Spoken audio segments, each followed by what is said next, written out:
Hello there, Mad Mike here, and welcome back to the channel. And today I wanted to do kind of a little, not a will it fail type of deal, but maybe just kind of where they might go.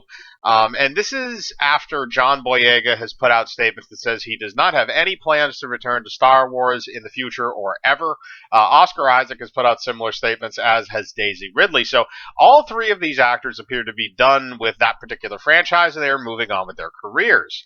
Now, you can look back at previous Star Wars films where you had kind of the three-character dynamic. In the original, it was Han Solo, Princess Leia, and Luke Skywalker. Obviously, Harrison Ford was the standout from that because he went on to have an amazing career. Mark Hamill's career kind of sputtered out. He did a lot of voice work and kind of got popular that way again. And Carrie Fisher had a lot of roles where she just kind of popped up. She also fell into voice work, but her career that was really the height of her career as well, was doing the Star Wars films. And then you can move on to the prequels where you have Hayden Christensen, Natalie Portman, and Ewan McGregor, where Ewan McGregor and Natalie Portman both went on to very, very long and currently still running careers. Hayden Christensen kind of burned out and fell out. It seems like usually there's at least one or two of the main three that really doesn't move on and do much, at least as far as boiling down what happened during those specific trilogies. Now, with this one, obviously we have to examine the three that I just mentioned, and I kind of want to start out in order of ones that, probably will be fine, probably will find work, probably will go on and do better things or have done better things already. And the first one we're going to go into is Oscar Isaac. Now, Oscar Isaac he's the veteran out of the three. He's kind of like the Harrison Ford, not just because of the character, but also because of, he has a lot more experience. He has a lot more movies under his belt, even though Star Wars is really the start for Harrison Ford. In between that, after the first film, he started doing stuff like, Indiana Jones in 1980 with Raiders of the Lost Ark. He started doing, I think, maybe one of the Tom Clancy films came out before Return of the Jedi, but I can't remember exactly. But he had, other things that were going on during the original trilogy. So, he was the one that you kind of knew was probably going to be okay, especially after Indiana Jones. So with Oscar Isaac, it's kind of the same idea. He has been in some flops. 2016 he was Apocalypse and X-Men Apocalypse. That didn't go very great. He was in Sucker Punch, which was a Zack Snyder film. That didn't really go too good. He wasn't bad in the film, but the film was not necessarily very well received. I don't think it really made that much money beyond what its budget was. And I'm trying to think. There have been some other ones that he's done. He did an indie film with Adam Driver, which apparently Adam Driver was given starring billing on that, even though he was basically like a side character, and the main character of the movie was Oscar Isaac. But Oscar Isaac has done other things. That's the point I'm trying to get across here. And he has a decent amount of things that are still in the pipeline. He's got 5 things right now, or 5 different things, including the new Dune film. So he kind of has the biggest thing that's coming up after Star Wars, which is Dune, at least in terms of a science fiction sense. And whether or not they can pull off that film or not is it's yet to be seen. Obviously, the David Lynch one was a complete train wreck. Both in a production and in a financial sense. So I'm curious how that is going to go. But if he has a good performance in Dune, I think that could propel him forward, and everybody will really forget a lot about the Star Wars stuff. I think in the end, he'll probably be fine. He's moved on to other things. He's done other things. He's done voice work. He was in the last Addams Family film. The animated one that they did. So, he's done a decent amount of. He also did the voice work for Star Wars Resistance, which was an animated show that did not do very well, but he did voice the Poe Dameron character in that.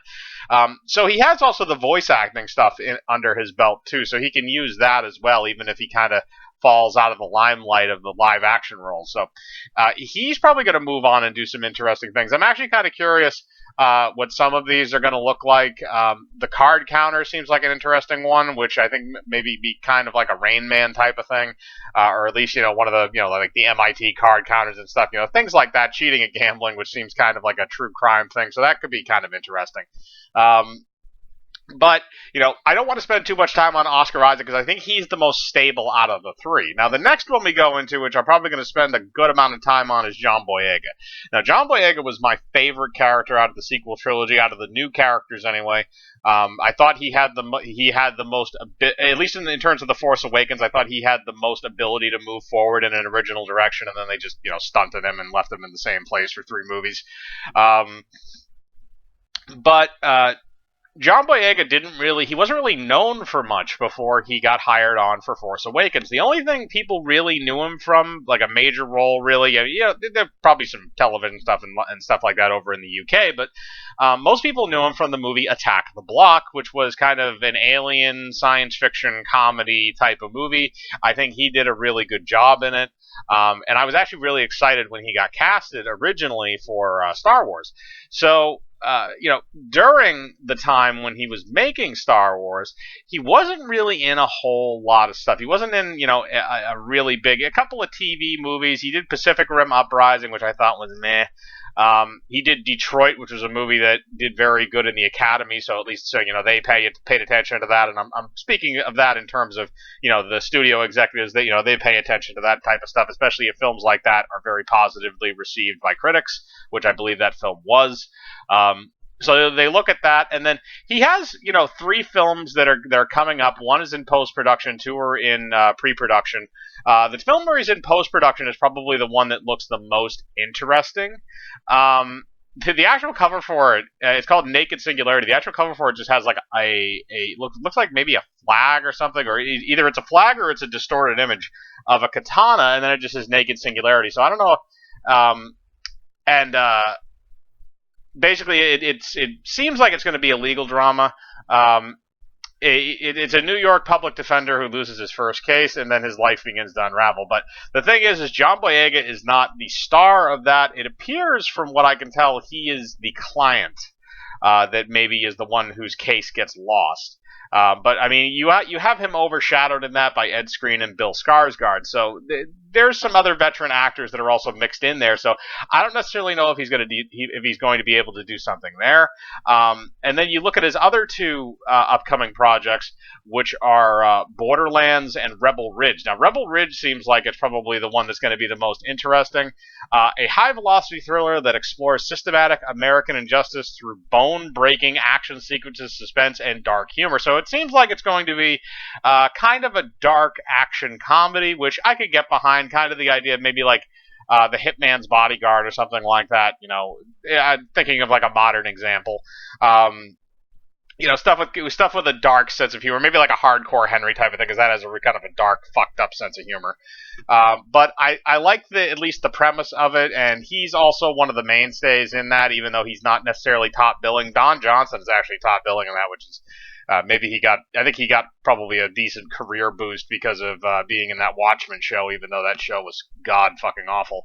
And then Borderlands, which is not the video game movie, which is being done by Eli Roth, but a different movie about a guy from the Irish Republican Army, also known as the IRA. I didn't say IRA at the beginning because everybody in America thinks that's the Internal Revenue Service, or they think it's an acronym for the IRS. A lot of the time, at least when somebody says that. But it's about an IRA member who hunts for his wife's murderer while also being tracked by the same killer. So I don't know if it's necessarily a serial killer type thing or a revenge movie. Listed as a thriller, but John Boyega is in that. He's one of the main stars. He also is going to be in that with Felicity Jones, who most people would remember as Jyn Erso from Rogue One. So you have a little bit of a Star Wars connection there, which is kind of interesting. But none of these really seem like they're going to be breakout for him. It doesn't really seem like any of these are going to kind of supplement his role in Star Wars, at least in terms of him keeping a presence in AAA tentpole films. So I'd be curious to see what his schedule looks like post 2021. Maybe look back at it in like another 6 months to a year and see what he's got on the docket, because that's really where you're going to see if people want to keep hiring him or not. And I know he came out on Twitter about the whole Black Lives Matter thing and said, I may very well get blackballed in Hollywood, yada yada yada. Nobody in Hollywood was going to blackball him for that. You're preaching to the choir in that scenario. That is that is almost the purest form of preaching to the choir, at least from their perspective. So I don't see him not getting work because of that. I see him maybe not getting work because J.J. Abrams threw his ass under the bus for Rise of Skywalker with the script issue, because studios are going to look at that and they're going to say, maybe we don't want him for a AAA budget. Maybe we need to have a script supervisor with him at all times so that, he can read the script, but he can't take it with him, which is not the best for an actor, especially when they're trying to practice their scenes, because a lot of actors will try and perfect that kind of stuff both on set and at home. A lot of them will at least take miniature versions of the script, scene by scene, whatever they're supposed to be filming the next day, so they can read it and go over it and figure out how they want to play the scene in relation to them and the director. There's a lot of coordination that involves going into that, and there's a lot of preparation that goes into that, depending on the type of actor that you're having in the scene. And depending on how intricate the scene is. So that could be definitely a big hit for him. I think that was kind of well, to be fair, J.J. Abrams did not say specifically who the person was, but as soon as he let that information out of the bag, people were going to find out who it was that almost leaked the script, that left it in a room and a cleaning person picked it up and was going to sell it on eBay. That is a scandal that no studio wants to have. I can't imagine how much Disney paid somebody to get that script back. I hope it was a significant sum of money, because whoever got that thing must have been extremely lucky. But that doesn't look good on your resume. So I can see that being held against him more than any of his social justicey or protest or public views. Because again, Hollywood's usually pretty accommodating to that as long as you're not a conservative.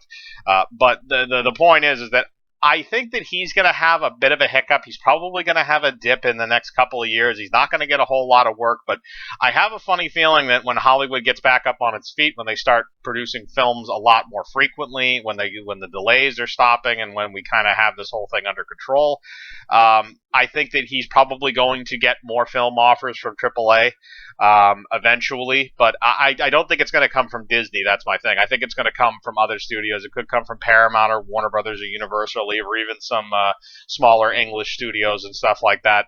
I could see him being in certain other things. He's adept at action. I think he could do very well in an action-related film.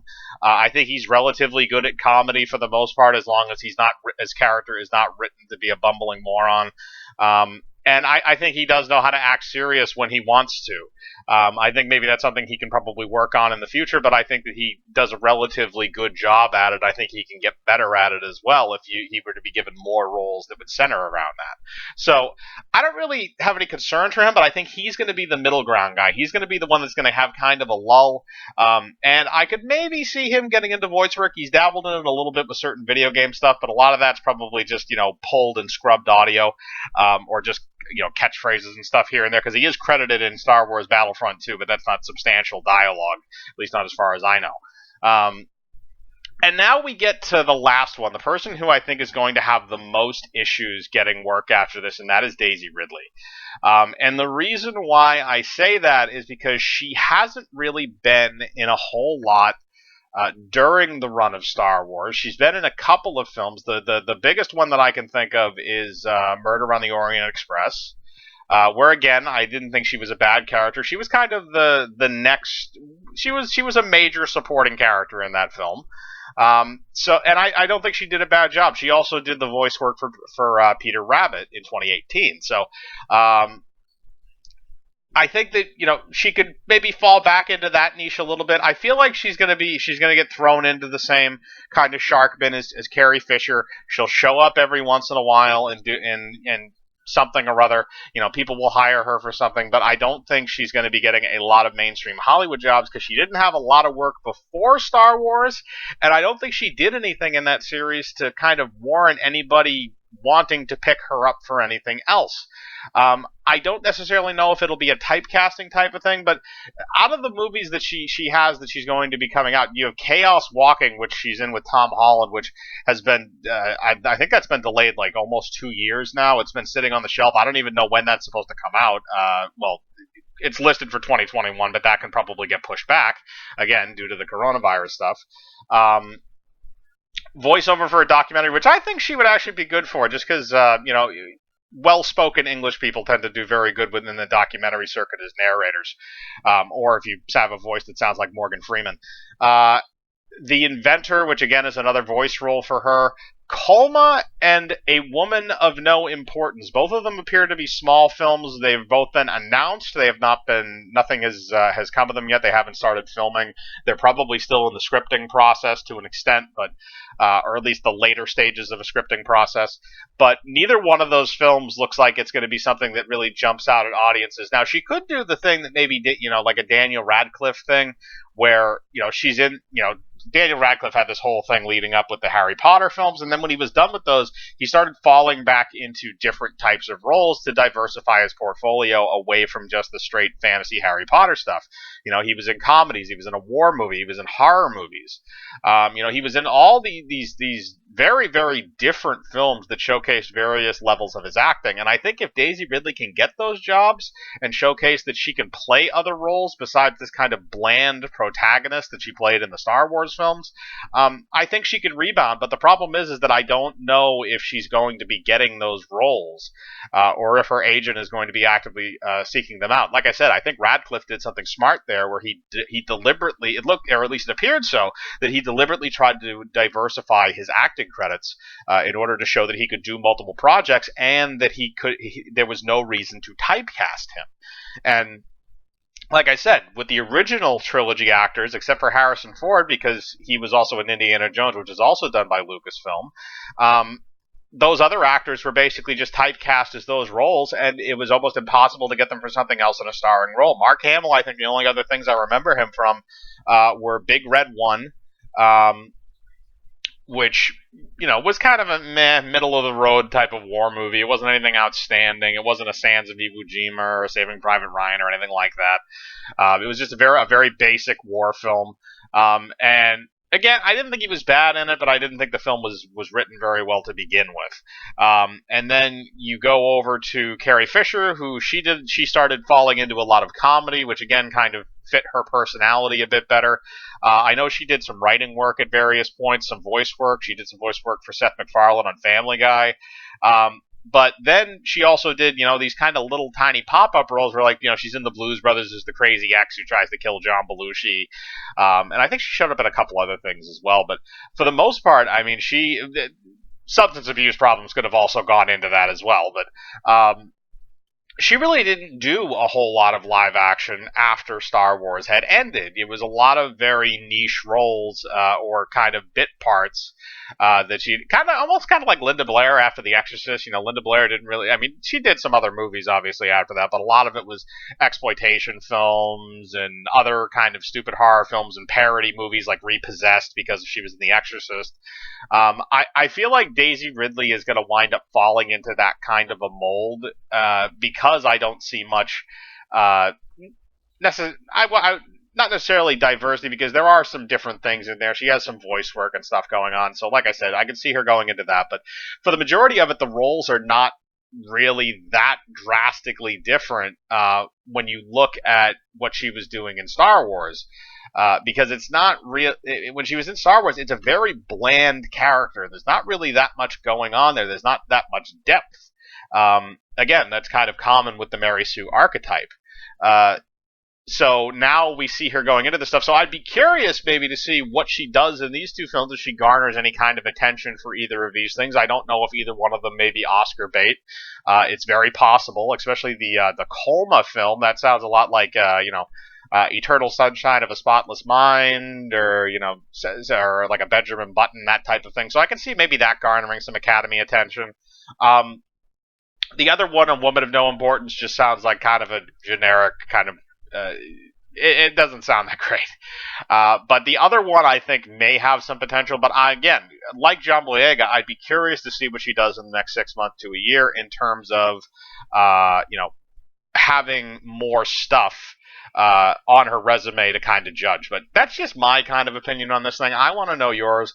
Do you like any of these actors? Do you like some of the other work that they've done? Do you want to see them go on and do better things? Do you think maybe it's time to kind of usher some of them out of Hollywood?